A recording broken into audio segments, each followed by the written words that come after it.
Hello and welcome to I Talk to Ghosts, the podcast that is shining a light on the spooky in this new year of 2025.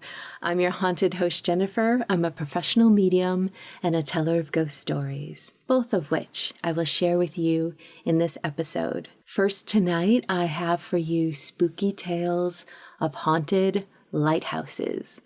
Honestly, I can't believe I've been creating this podcast for over 2 years now, and I have never covered the topic of haunted lighthouses.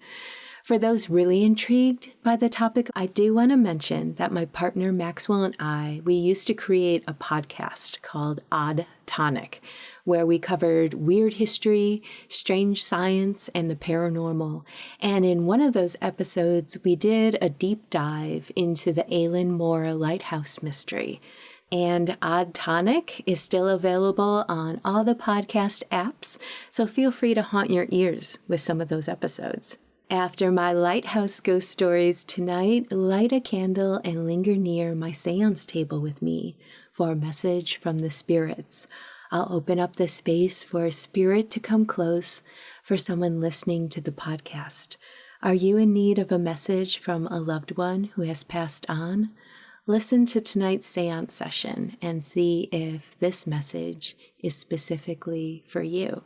And do you enjoy spending time with me each week? Dear listener, please consider sharing this episode with a friend you think would enjoy it. Honestly, word of mouth is by far the most impactful way to help this podcast continue to grow and for me to continue to offer volumes of content. So thank you for supporting my spooky and spiritual work by sharing it. Now, grab a life jacket. Let's visit a few haunted lighthouses and see what spirits have been drawn to them right now.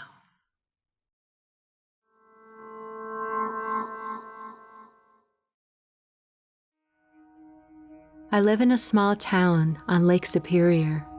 I've known of several supposedly haunted lighthouses around the area, but I was unaware of any activity in the lighthouse in the city where I live. So, I was pleasantly surprised when I heard they were offering paranormal tours of the lighthouse. I really didn't expect much to happen, but I decided it might be fun for my wife and I to go. The first time we went was a pretty wild ride. That story is for another time, but our crew got several intelligent responses via EVP recordings. But the second time was also pretty neat. Long story short, it is believed that the spirit of a child resides at the lighthouse. There was a group of 6 of us, and we were all in the basement. One of the investigators leading the tour was trying to contact the child spirit. A fellow tour goer had eagerly volunteered to lug around the SLS camera for an hour and a half. I had tried to carry around the box where spirits could pick out words, but right when I grabbed it, it said, "wrong." And that was enough for me to be convinced to leave it alone.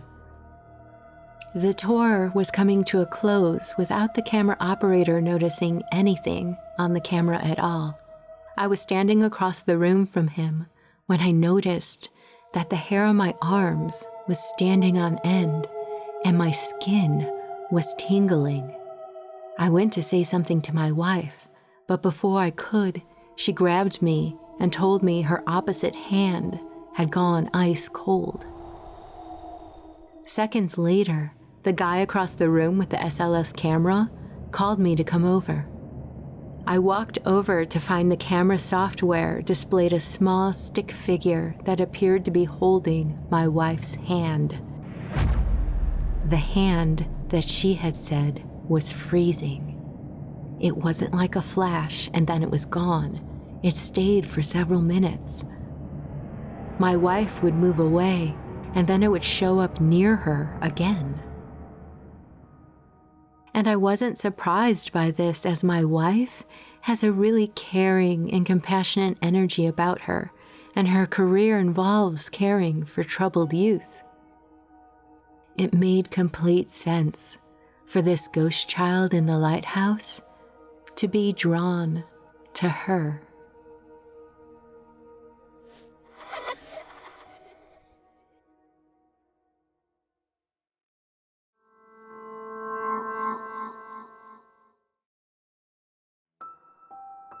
The following account took place in the late summer of 1982 on Hilton Head Island, South Carolina. In 1982, Hilton Head, which is now a huge resort island, still retains several undisturbed tracts of wilderness. This undeveloped area, then and now, has a cast iron skeleton-supported lighthouse.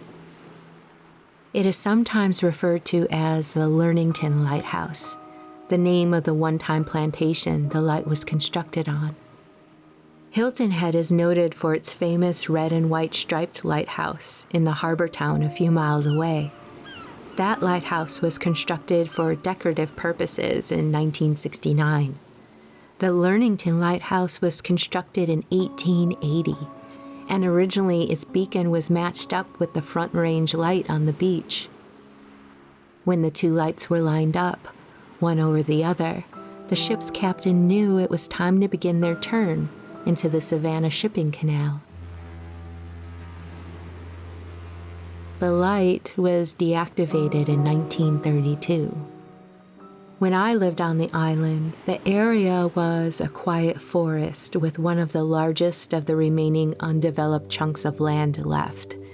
There were, of course, no trespassing signs posted everywhere, but for a young teenager, these meant very little.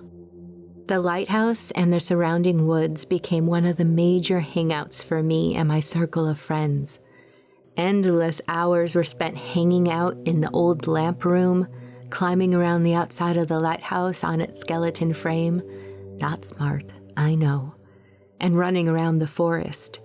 Having a special place like this to go to provided for a fresh adventure each time. Okay, but local folklore surrounding the lighthouse claimed that a lighthouse keeper named Adam Fripp suffered a heart attack during a hurricane while climbing the spiral staircase to the light to keep the lamps lit. Legend states that his daughter Caroline found Adam dead at the base of the staircase and was forced to tend to the light herself. She reportedly dragged her father back to their lodgings and pulled him up step by step as the storm surged and pushed the water higher and higher. Exhausted and half crazy, she was supposedly found a few days later, only to die soon after. From that point on, her ghostly figure has supposedly been seen on moonless nights walking up the spiral staircase, weeping. Well, that's the legend, and every lighthouse needs one. She is referred to as either the Blue Lady or the Lady in Blue. The blue aspect stems from her always wearing a blue flowered dress. After talking about it for some time, my friend Billy and I decided we were going to have a real adventure and spend a night at the lighthouse and see if we could see the Blue Lady ourselves. On a rainy Saturday, just before dusk, we made our way to the old, hidden, and dilapidated road which led to the lighthouse. This old road was our entrance into a time machine of the mind. It wound its way to the foundations of the keepers' houses, then a huge foundation where I believe a hospital once stood. Finally rounding a curve in the road, the pine and the oak trees would part, and the hulking rear range light sprang into full view. Constructed of iron, the slender tube that contains the staircase is supported by a steel skeletal framework. Rust bled heavily down its sides, giving way only sporadically to the few flecks of remaining white paint. Billy and I set up our small two-person tent off the small path under low-hanging branches covered in Spanish moss, about 20 yards from the lighthouse. We had supplies for the night: food, water, flashlights, a kerosene lamp, and a radio. After we set up, we ventured on to the lighthouse to see the night come. Neither Billy or I had been to the lighthouse after dark before, and to see it that way was strange. The massive live oak tree directly in front of the light and the brooding presence of the rusty structure in the growing evening shadows was quite eerie. It was also exhilarating.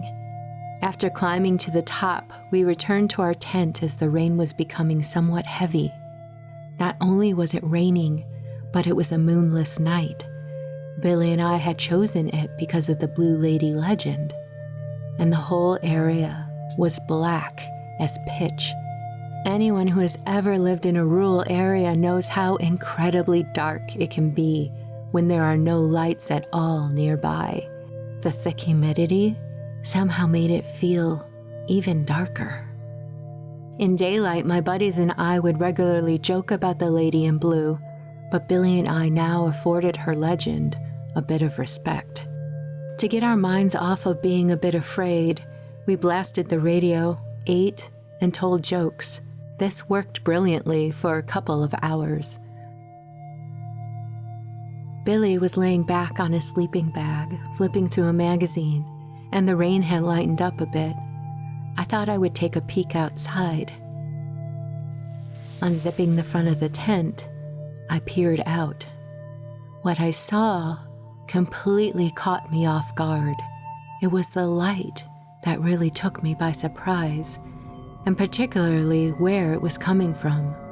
There was a milky, low-lying fog which weaved its way around the trees, but didn't actually touch them. The fog came within 6 inches or so of the bark and then curled around them. Looking directly down, I saw the fog was behaving the same way with our tent. Above this, there was nothing. The light illuminating the woods seemed to be coming from the strange fog itself.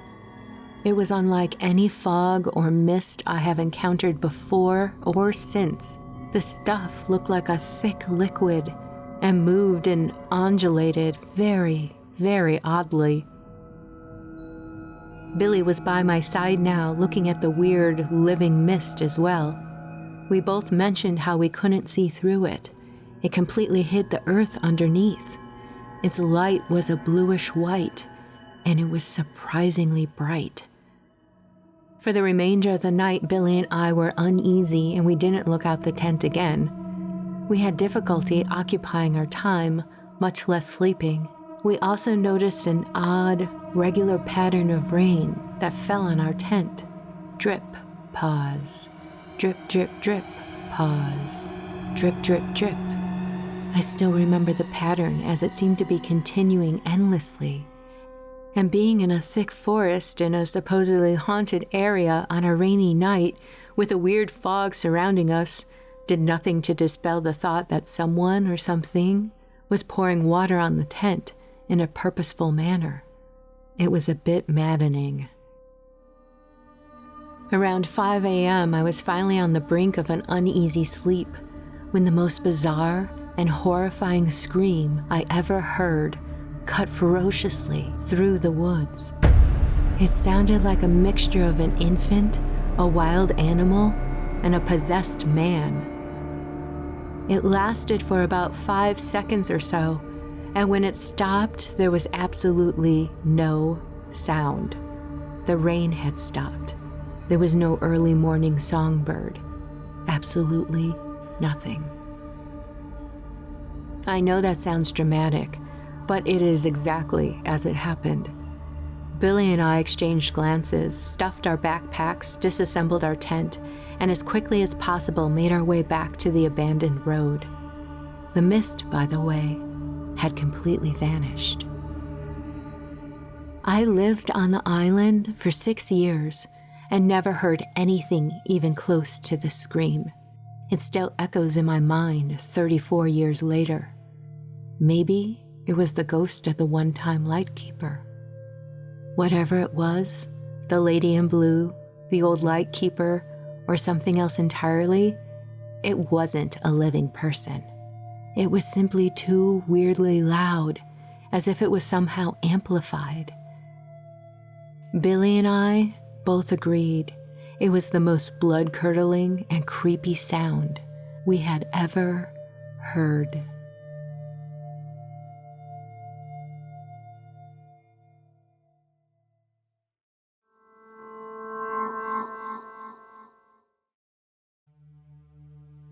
I grew up on the West Coast and would often go to the shorelines and beaches off of Highway 1. Around the age of 15, one of my favorite places to explore was the Pigeon Point Lighthouse. It's a quaint little lighthouse. It's one of the reasons why I became obsessed with lighthouses.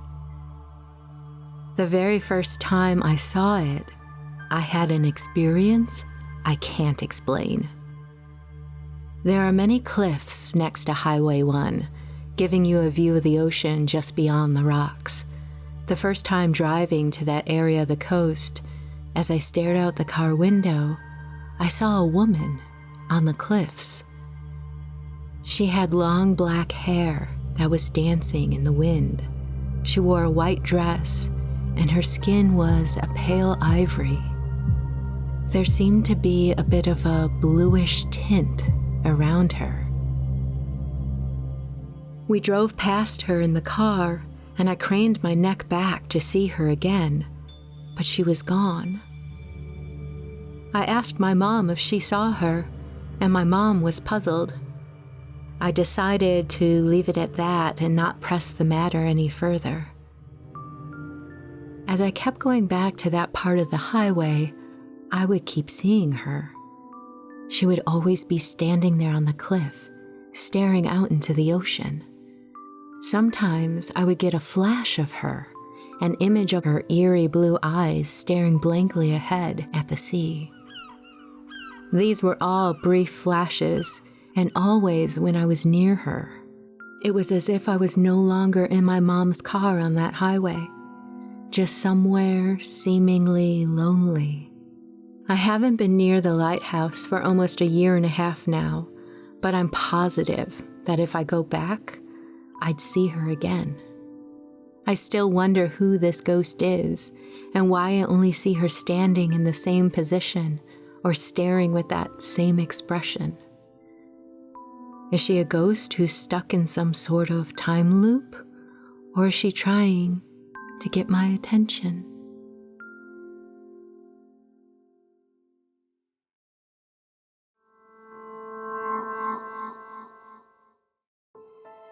Are you enjoying the podcast? Please leave a kind review or share it with a friend.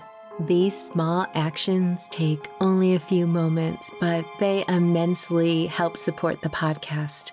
Thank you for supporting my work and the podcast.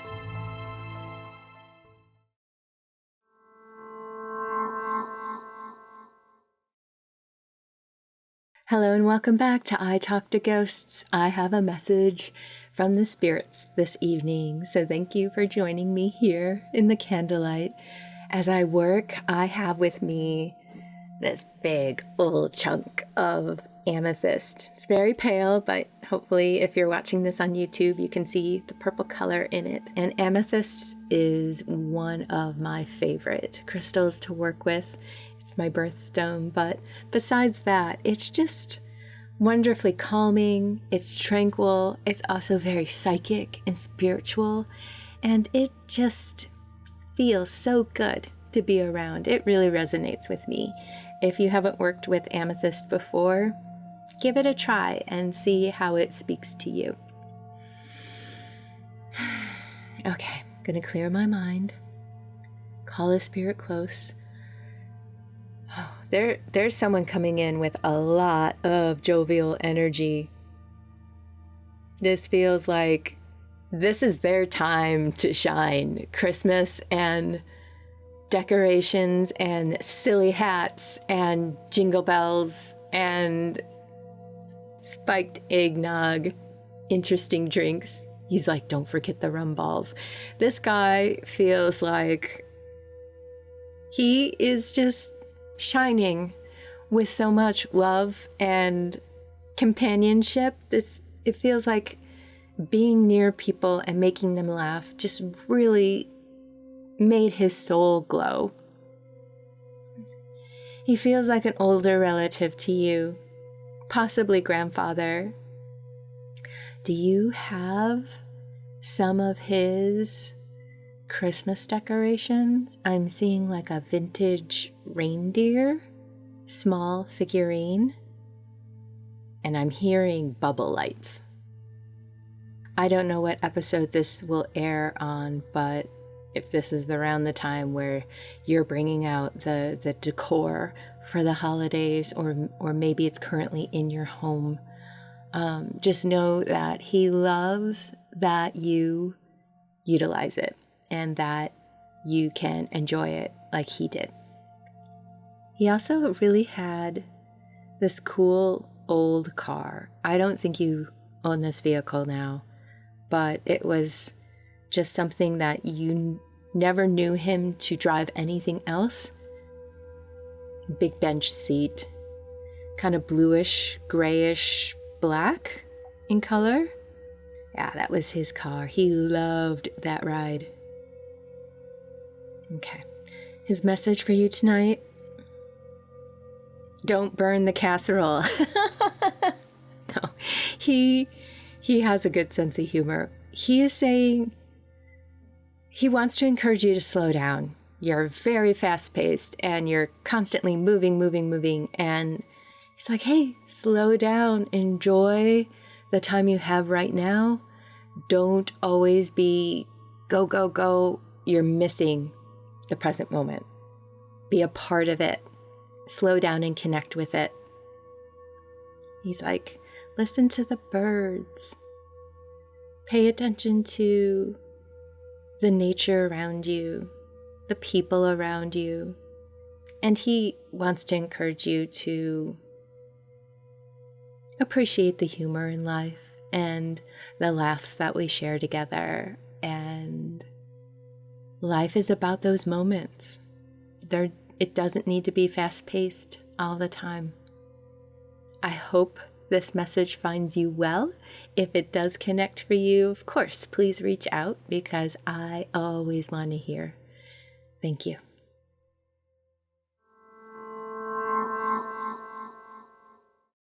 And with that, dear listener, we've reached the end of this episode of I Talk to Ghosts. I hope you've enjoyed my spirit work that I shared with you this evening, as well as those spooky tales of haunted lighthouses. Have you ever visited a haunted lighthouse and had a ghostly experience? I would love to hear about it, so please reach out. In the meantime, wherever you wander off to, in this world or the next, just remember, come back and visit with me. Have a lovely evening, Happy New Year, and good night.